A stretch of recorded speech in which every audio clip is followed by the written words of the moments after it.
Vegas already? So I'm trying to get that electrical man. I was hoping it would be. There's being able to, just, I think simply being able to wire something up and it turn on, and you can visibly see it working, just feels the human brain.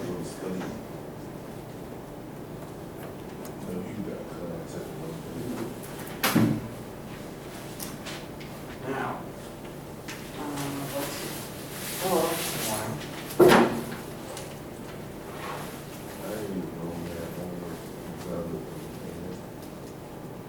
Well, good news is it's basically two half assignments. A little bit of electricity and a little bit about waves. Today we are going to continue talking about electricity and probably begin talking about waves. Again, the important things to know. And let's see, any other pressing announcements?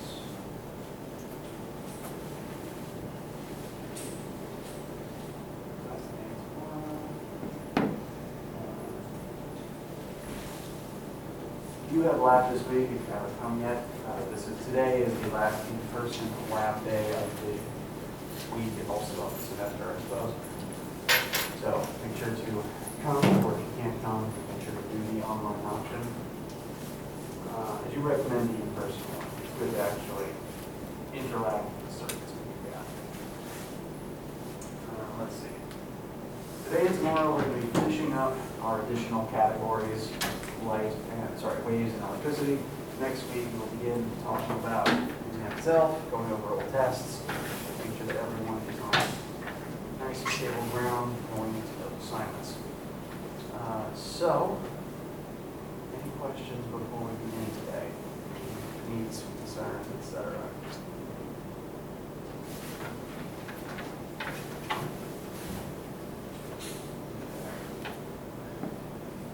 Well, we're all doing well. I am very sleepy, and I think the sound of the rain made me oversleep.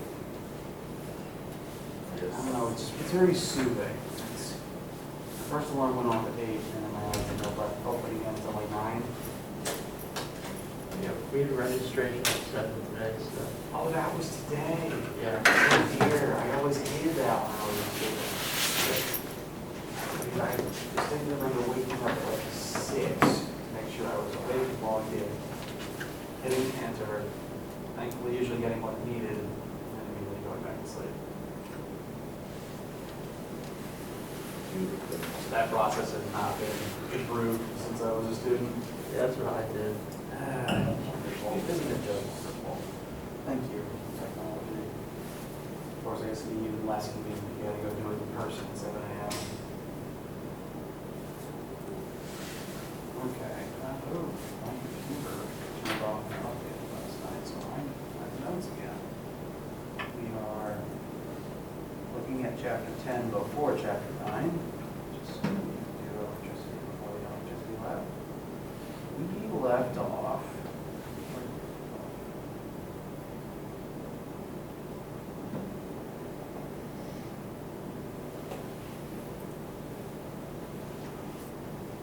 Have we talked about electric current yet? Okay, let's talk about electric current. So, electricity is moving electrons. It's basically just made of electrons. So, the way that we actually measure the amount of electricity itself is via electric current. And this is the variable for current, the I in this equation. I didn't pick it. Current is measured as the change in, this should actually be a lowercase q for charge. This is change in charge, the flow of charge over time. In order to have electricity, to have electric current, you need to have some amount of charges moving from one point to another. And the amount of charge that moves and over the time it takes it to move tells you the magnitude of that current. I tend to compare it to water current. Actually, when my markers aren't dead. Does that make it in? I think you did. I will never do anything more impressive than that in regards to marker basketball. Thank you very much. That's the peak of my career right there.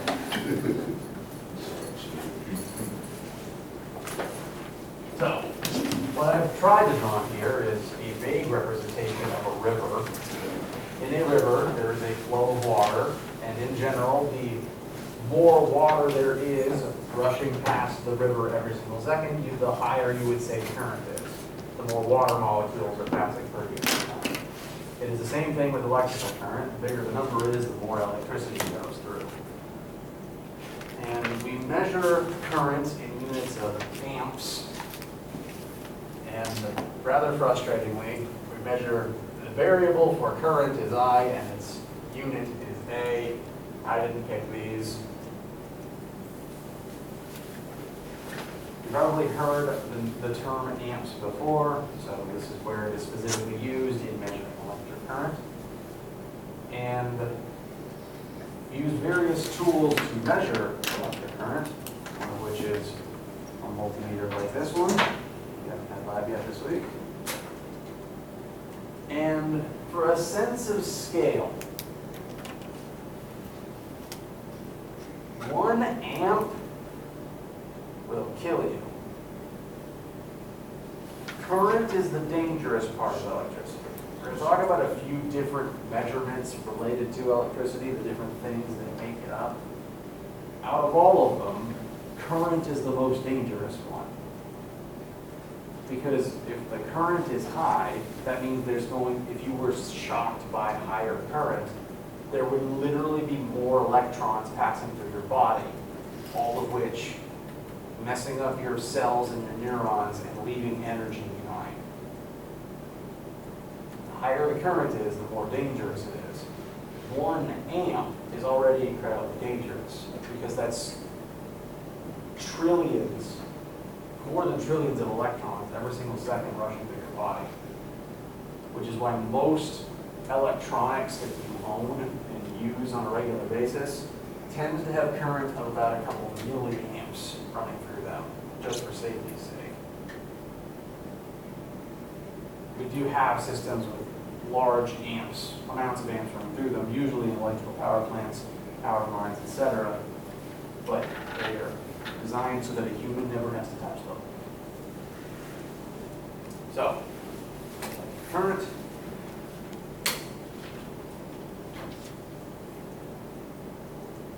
And very, very briefly,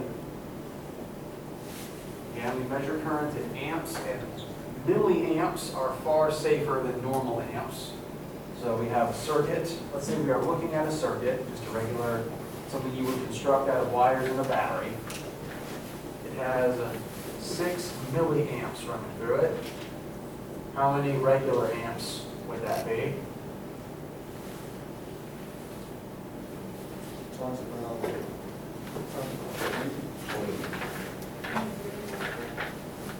It would actually end up dividing it by 1,000. Remember,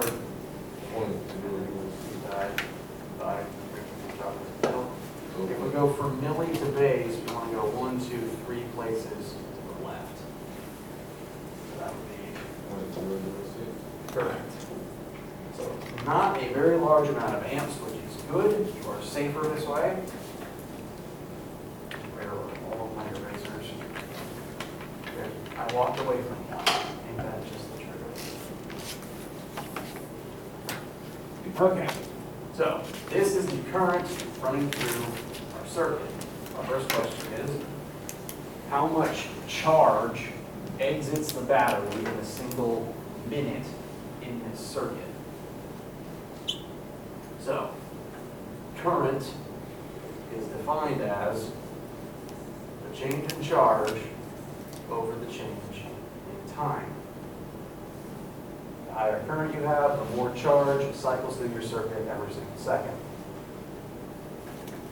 Now we know the current, and we are curious about how much charge passes in 1 minute. So, plug in our numbers. That's my zeros and my sixes are starting to look similar today. That's better.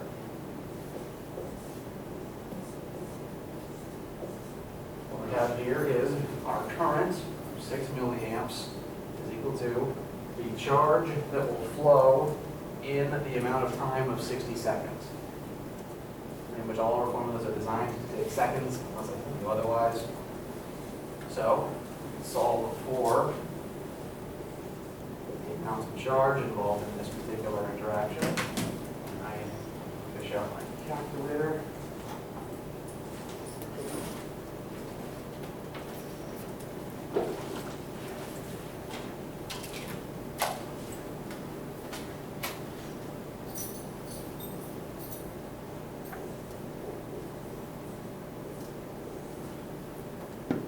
We should get about 0.36 coulombs.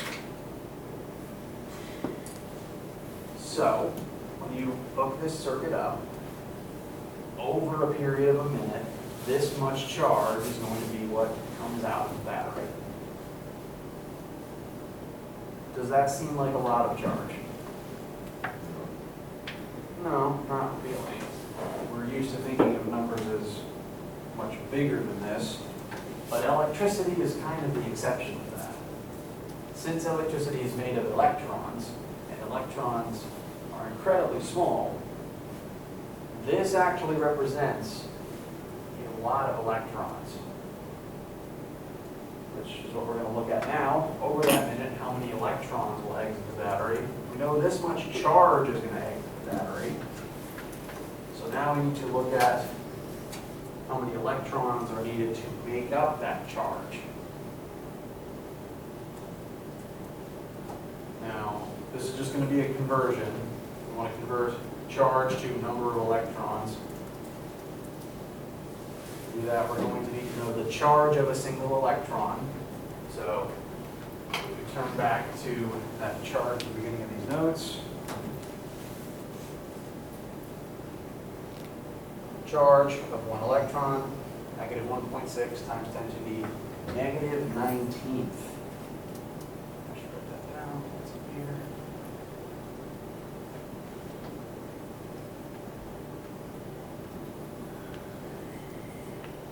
And we do want to orient it like this so that coulombs will cancel and leave us with number of electrons. And when we do this operation,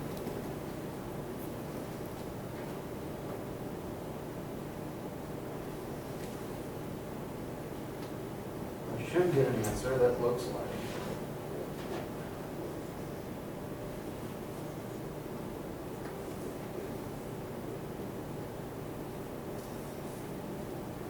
it is okay to get a negative answer here. That just indicates the direction the electrons are flowing. Negative 2.25 times 10 to the positive 18th. That would be more like, we don't have a word for how many trillions that is, not one that I know.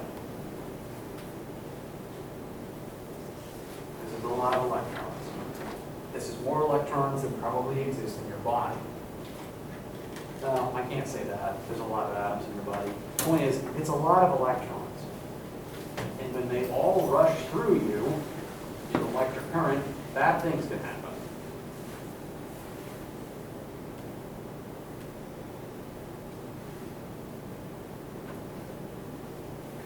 Which is why current is the dangerous part. Every other aspect of electricity that we talk about, this is the part that is dangerous to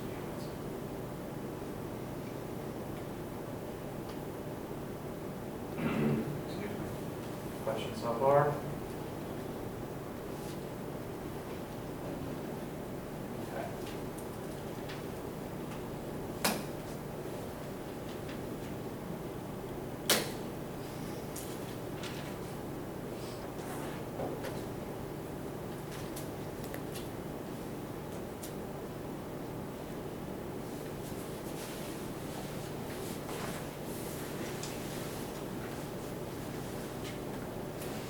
I just wanted to very briefly look at the other things that make up electricity. We know that it's physical electron moving, but if you were, say, building a circuit, then there's a couple other elements that are important to that circuit. The first is the concept of voltage. Voltage is I'm going to make comparisons to water repeatedly whenever I talk about electricity. Electric current is like the current in a river, it's the flow of whatever you're looking at. Voltage is kind of like water pressure. It's another way of looking at the electric forces that are driving things to move forwards. It's specifically a unit that we can write on the side of a battery to tell us how powerful it is. And the voltage acts like a water pressure that pushes the current forwards. The higher the voltage is, the higher voltage of battery you put into something, the easier it will be for that battery to push current through your circuit. Like when you crank up the water pressure on the garden hose, the more water pressure there is, the faster it's going to make water come out.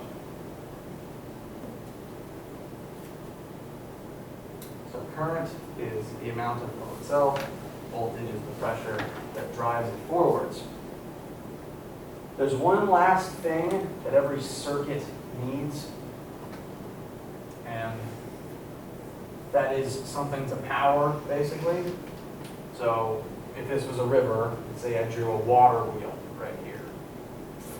And this water wheel, when the water passes through it, that's going to make the wheel spin, and it's going to power whatever the water wheel is connected to. In doing this, the current is going to lose energy. The current has some amount of energy because it is moving, because it is flowing.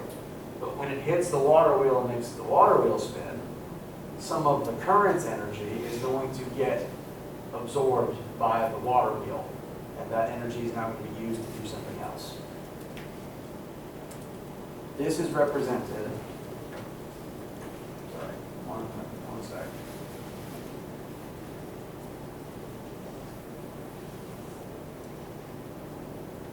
This is represented by the concept of electrical resistance. Again, looking at the water, this water wheel is resisting the river passing through it. It's taking energy away, making it harder for the river to do so. As such, there, it is acting as a resistor in the circuit. All circuits have resistors, and the resistors are, more times than not, the things that the circuit is powering. When you plug anything into a circuit, its entire purpose is to gain energy from the circuit, to remove energy from the electrons as they pass through it. So if you plug in your cell phone, current enters your phone, leaves energy behind in the phone, and then comes back out. Your phone acted as a resistor and took energy away from the current. Every object can act as a resistor because every object has some tendency to resist electricity passing through it. The actual measurement of resistance simply tells us how easy it is for electricity to pass through a specific object. If something has low resistance, it's a conductor. If something has high resistance, it's an insulator, like the rubber on the wires. If you build the wires themselves out of metal, because that's a conductor, the current will pass through the metal, but we coat them in rubber, because that's an insulator, and it will keep the electricity inside the wire, and it won't shock you if you touch it. And these three concepts, voltage, current, and resistance, are tied together with this formula. I'm going to rewrite that because it's dark lettering on a dark background. V equals IR. If you're analyzing a circuit, this formula explains to you how the circuit will work. And this is what our lab is going to be about. So I will, if you've already had lab, this is review. If you haven't, please write this down. We'll go over it later today.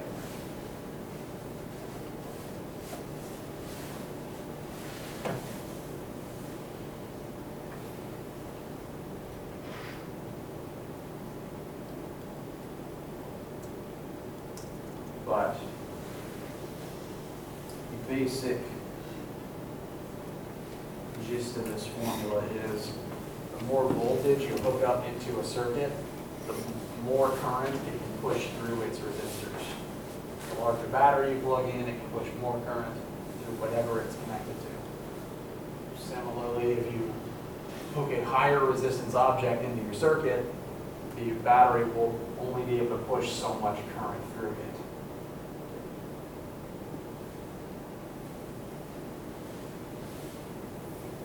Any questions so far?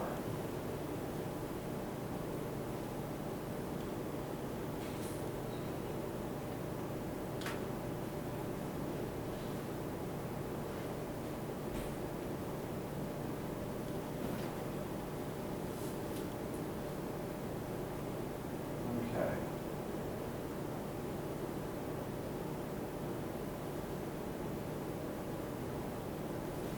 There's one more thing that I want to talk about regarding electricity before we move on today, for the rest of today, and mostly tomorrow.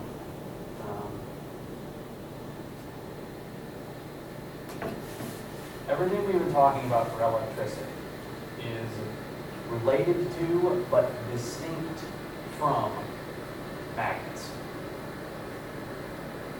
Electricity and magnetism are interconnected forces. They are two sides of the same coin.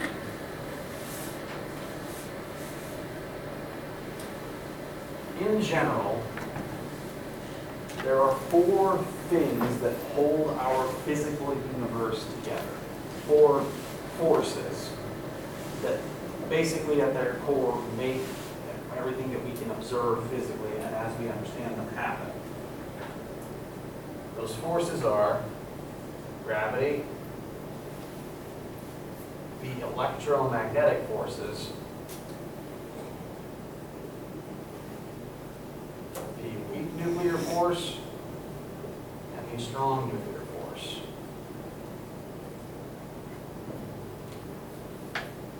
Literally, these hold the universe together. Nuclear forces hold atoms and molecules together. Magnetic forces hold electrons to their atoms and also create magnetic and electric fields. And then gravity holds planets and solar systems together and in orbit. Yes? Aren't there other, like, constants, though? There are other There's constants. like the cosmological constant, and there's like a ton of others, too. There's lots of constants. There's like the permeability and permittivity of free space, which determine the maximum speed anything can be moving through the universe. But that's not a force. Okay, yeah. These are literally forces. They're the four fundamental forces because these are the forces that exert Newton's, that physically hold everything together. And we already compared the electric force to gravity. They're both on this list because they both work very similarly. All of these forces are very similar in the way that they work. But the way that we list these, electricity and magnetism are two halves of the same thing. But they're different halves. So really there's five fundamental forces if you split up electricity and magnetism. They are related, and in fact they tend to overlap in a lot of ways. But they are different. And fun fact, we still don't completely understand magnets, like at all. We know that they work. We can measure that they work. We know a lot of math as to determining their strength. But we still aren't really certain why magnetism happens in the first place, or even all of the effects that it can have. Magnetism is weird. It does have its own specific, unique effects. For example, magnetic fields tend to form around magnetic objects. Although you can't put a magnetic field around most anything. Like an electric field, the field lines are going to encase the object. It's going to surround it in a field. And that field interacts with a similar field. There will be some amount of force. All of these forces and these fields are similar, except that it's still not entirely known all of the things that can induce magnetic fields in an object, We're not entirely sure why some objects have them and some objects don't. We also don't know why Earth has a magnetic field. Our planet has a magnetic field, and it's useful because magnetic fields divert energy from space away from the planet. Earth literally has a force field. If we didn't, we'd be cooked alive by the sun. But this is different to an electric field. If Earth was surrounded by an electric field, none of our machines would work. We'd also all be getting zapped all the time.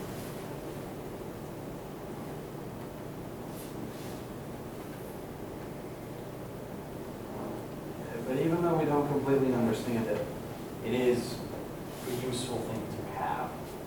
Use magnets for a lot of cool things that is different to electricity. The charge of an atom and the polarity of a magnet are different variables.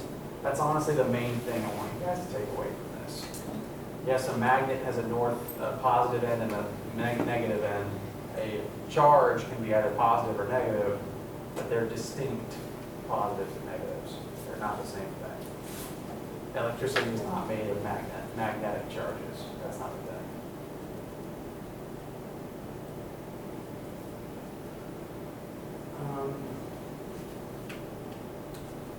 And remember that Earth has a magnetic field, not an electrical field. And this magnetic field is a force field that protects us from the radiation of the sun. It also creates the auroras. If you've ever seen one of those, they're very nice.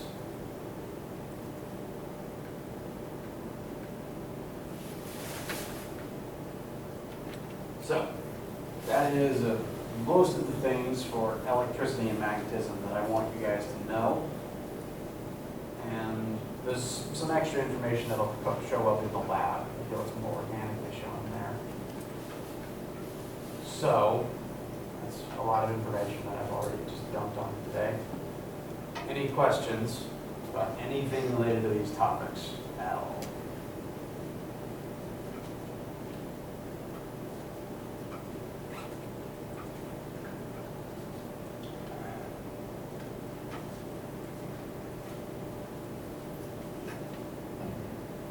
Okay. Now, we are about to basically completely switch gears because there's two different things we need to cover this week, or just waves. So we are now going to begin looking at the chapter 9 slides about waves. But because we are completely shifting focus, and because I know I'm thirsty, because you guys might be as well. If you need time to get some water, go to the bathroom, take a brain break, etc., that's a good time for it. I also recommend making sure you have the chapter 9 notes pulled up. They are on the website.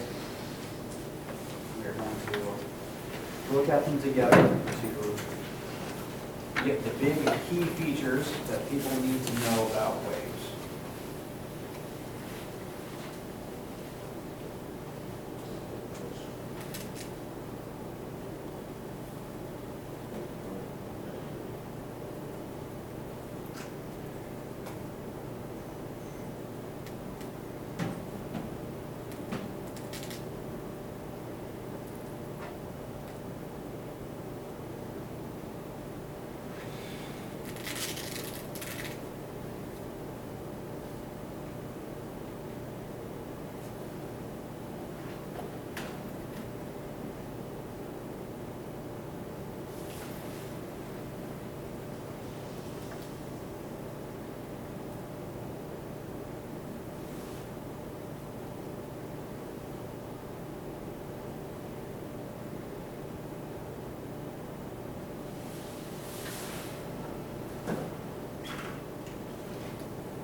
never believe this is already the last week of learning before exam season starts.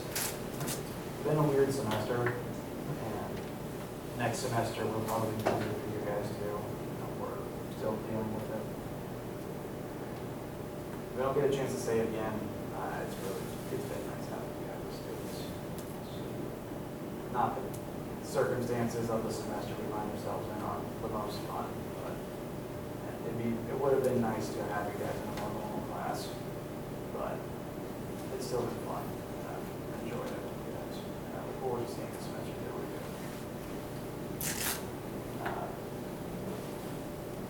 So let's finish strong. I'm probably projecting when I say this. Get plenty of rest in the coming weeks. I say as someone who's definitely not getting enough sleep, definitely overslept this morning. So, waves are very important, and I might have rushed through electricity a little bit, I admit, because I really wanted to get to waves. I really enjoy talking about this particular subject, and even if you never think about circuitry or how to calculate your electric bill ever again after this class, you will definitely still encounter the idiosyncrasies of waves throughout your entire life, because two of your many senses are tied directly to how waves work. And when I say waves, I don't just mean this kind. I'm referring to any and all wave-like patterns through which energy can travel. This includes light and sound. So basically, we're going to get into how those two senses work, what you are actually receiving to make them work, and then what your brain does with that information. So, when I say wave, again, I'm not just referring to the ocean wave shown a second ago.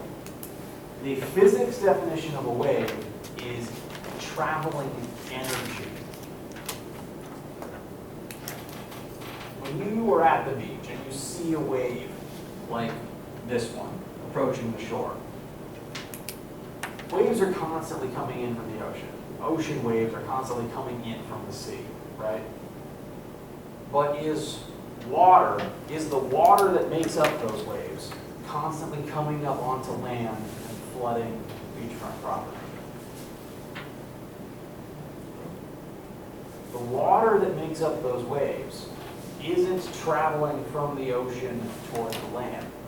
If it was, the entire ocean would slowly be lapping up onto the shore, overtaking the land. The water is not actually what travels in an ocean wave. The water moves. Some of the water is going to get closer to the shore than it otherwise would have been. You can see the waves kind of come in and out as the waves crash against the shore. The water comes up and back down and up and back down. But it always goes back out again, because the water is not actually what travels in a wave. Waves, at their core, all waves, anything that I can call a wave, is traveling energy. When you send a wave, any kind of wave, you are sending energy from one point to another. For an ocean wave specifically, something farther out in the ocean, probably the wind, put energy into the water. That energy moved through the water to get to the land. And as it moved through the water, it created the wave shape. But that shape that you see is energy temporarily occupying this part of the ocean. Now it's occupying a different part, now it's occupying a different part, and then it hits the land. All waves are traveling energy, regardless of what type that they are.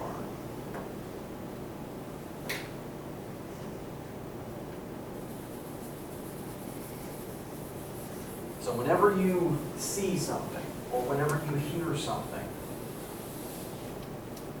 what's physically happening is waves and energy are hitting you. You are absorbing energy whenever you see or hear anything at all.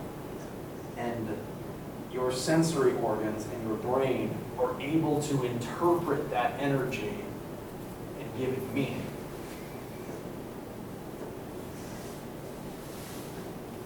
Which I think is kind of spectacular. Now,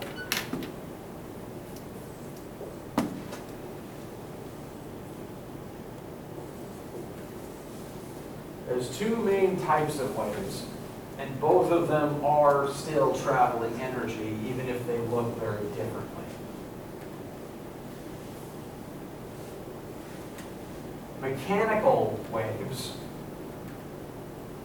are what you would think of when you think of an ocean wave. Mechanical waves require something to physically move.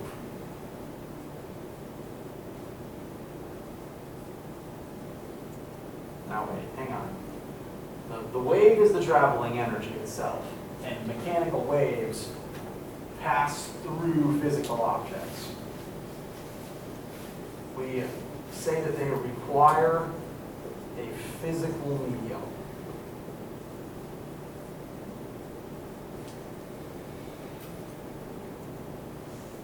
Examples of mechanical waves include ocean waves,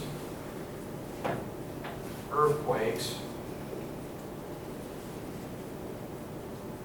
and sound. The wave itself is traveling energy, but mechanical waves are defined by the fact that that energy is traveling through matter and making that matter shake as the wave passes through it. Again, you're just sending energy from one point to another, but if you send it via a mechanical wave, something is going to shake. For an ocean wave, the ocean is shaking, and as the wave passes through a specific part of the water will dip up and down, but then that amount of water doesn't really go anywhere once the wave passes through it. The energy goes from the ocean to the shore, but all of the water is not rushing toward the shore. All of these mechanical waves require a physical medium. What is the physical medium of an earthquake? The earth. Ocean waves travel through water. Earthquakes, seismic waves travel through the earth itself. When something tectonic happens in the ground beneath us, energy is released. That energy travels through a tectonic plate, through the ground, makes the earth shake as the wave passes through it. So an earthquake is just a wave traveling through the ground. And the type of mechanical wave that you definitely interact with the most is sound. Sound is a mechanical wave. Can you think of the physical medium that sound travels through? Air.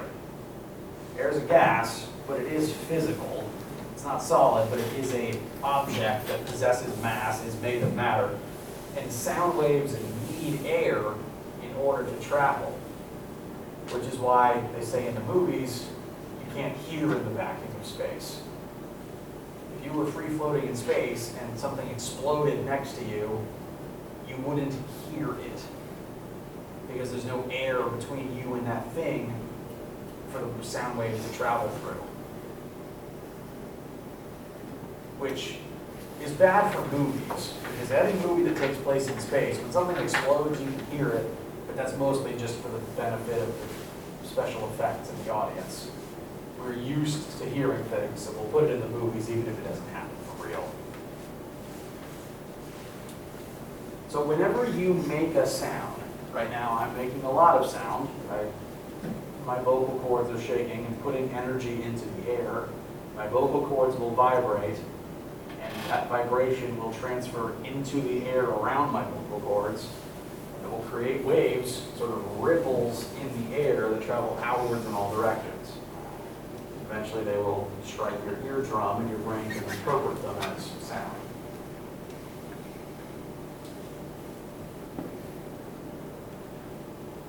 These are all different and distinct from the other type of wave. These are all mechanical. They require a physical object to be physically moving for the wave to pass through it. The other type of wave is electromagnetic. I frequently call it an EM wave. These types of waves require no physical medium.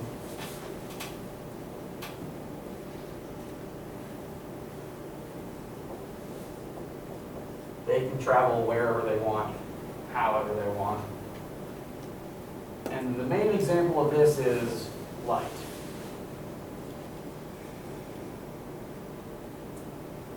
Have you ever thought about what light is? You can't really see light itself. You only really see the things that light bounces off of. When you see me right now, you are seeing light that bounced off of me and then hit your eyeball. You don't see the light itself, which makes it really hard to visualize what light is. But I do assure you, it at least acts like a wave.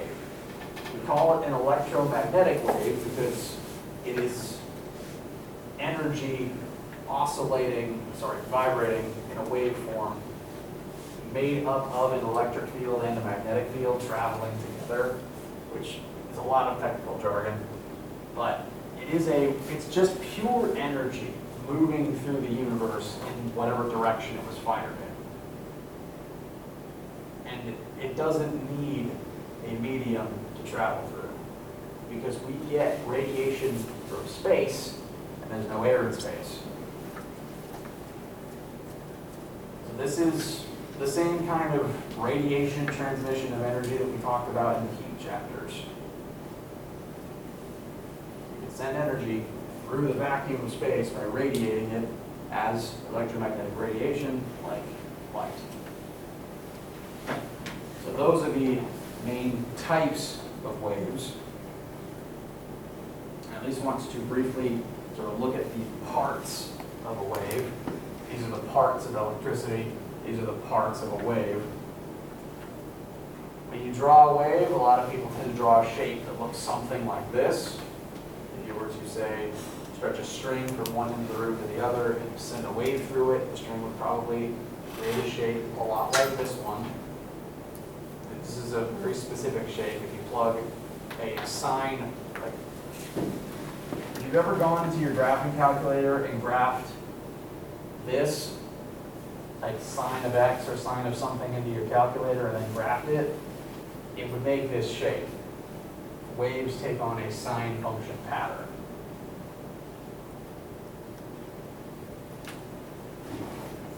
And the different parts of the wave are its amplitude, which is the size of the wave. So if you were sitting on a boat and a tidal wave 10 feet tall rushes past you, the amplitude of that wave is 10 feet. It's the height of the wave. But sometimes waves dip up and sometimes they dip down. So it's not just the height, it can also be the length of the dip.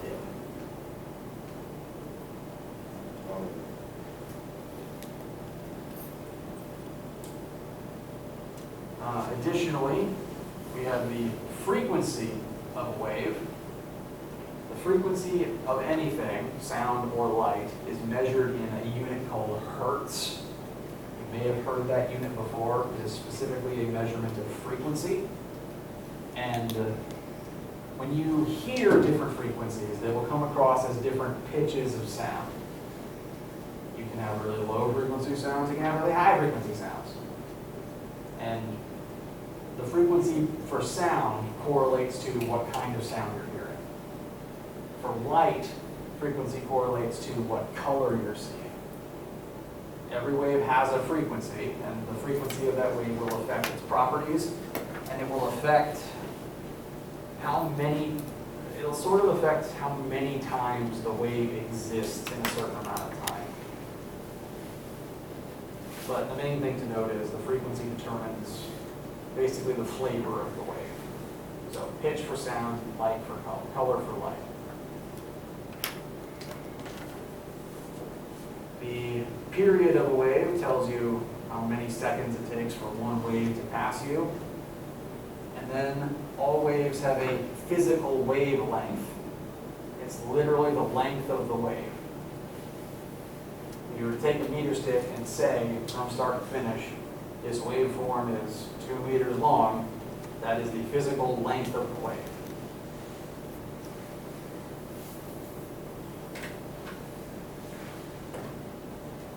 And so every single wave is made up of these physical things.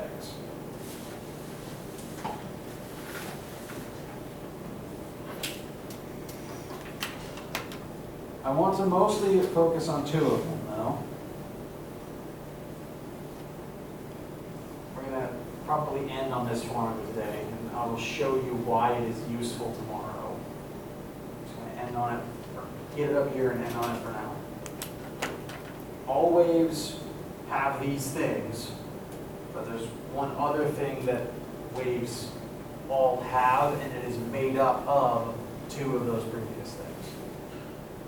This F represents frequency, and this symbol here, this is a lowercase lambda, this is wavelength.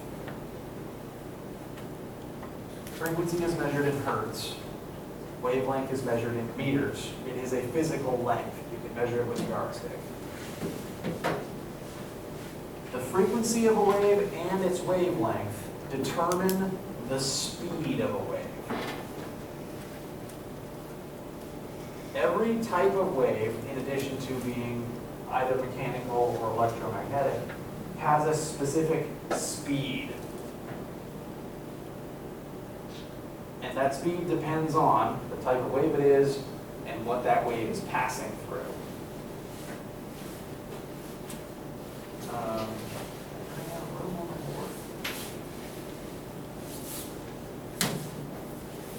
As you are beginning to probably back up, just to put as a frame of reference in your head, the speed of sound in air is 343 meters per second, which is very, very fast. That means in 1 second, a single sound wave can travel the length of maybe 3.5 football fields. Probably over 3.5, probably closer to 4 football fields. If I talk at the end of one field, within 1 second, my voice could theoretically be heard 4 fields away. But that is very small potatoes compared to the speed of light, which is 3 times 10 to the 8th power meters per second.